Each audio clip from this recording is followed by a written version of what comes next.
ยบให้กันนามาลงนาวาแข่งกันออกแห่เชิบเชิบเข้าไปสู่จุดหมายดวงใสสีแดงสีพายพวกเขาหน้าแก่เล็งเจ้าเล็งให้ถึงหลักไซเล็งเจ้าเล็งให้ถึงหลักไซเฮ้เฮ้ฮาสนุกสนานออกภาษาปีนี้เข้าหน้าปีนี้ก็งามเข้าหน้าปีนี้ก็งามแข่งกันสีพายก็ถึงแข่งกันสีพายก็ถึงเล็งเจ้าเล็งให้ถึงหลักไซเล็งเจ้าเล็งให้ถึงหลักไซเอาก่อนไปสีพายกันเด้อเฮ้เฮ้เฮ้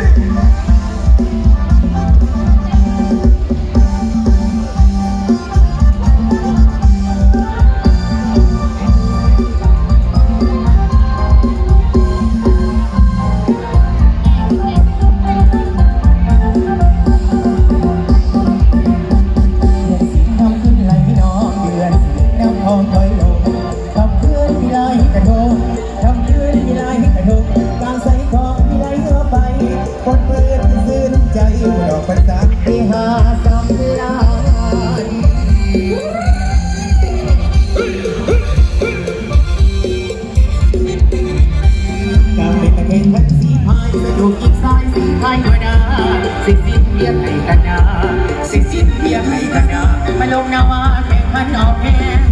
เชิบเชิบเข้าไปสู่จุดหมายดวงใสสีแดงสีพายพวกเขากาเก็บเล็งเจ้าเล็งให้ถึงหลักไซเล็งเจ้าเล็งให้ถึงหลักไซเฮ้เฮ้ฮาสนุกสนานออกมา3 ปีเข้าหน้าปีนี้ก็งามเข้าหน้าปีนี้ก็งามแข่งขันสีพายก็แข่งขันสีพายก็เล็งเจ้าเล็งให้ถึงหลักไซเล็งเจ้าเล็งให้ถึงหลักไซ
เ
ใครที่ชอบดูวิดีโอจบเพื่อเมืองปังบ้างไหมครับ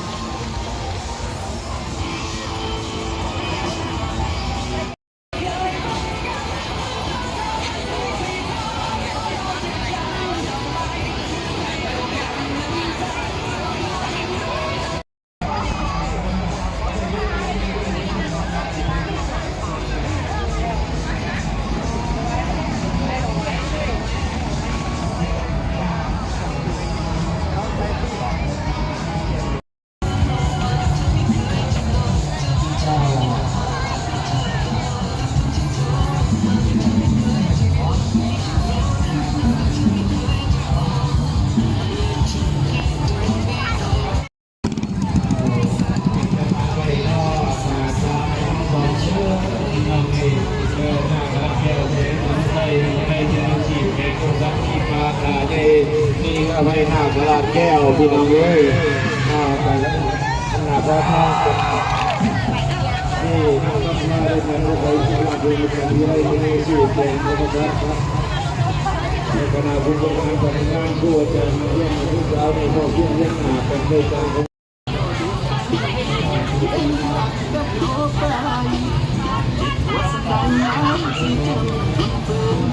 ต้องยืนกล้ำเกลื่อนยอดน้ำตาพี่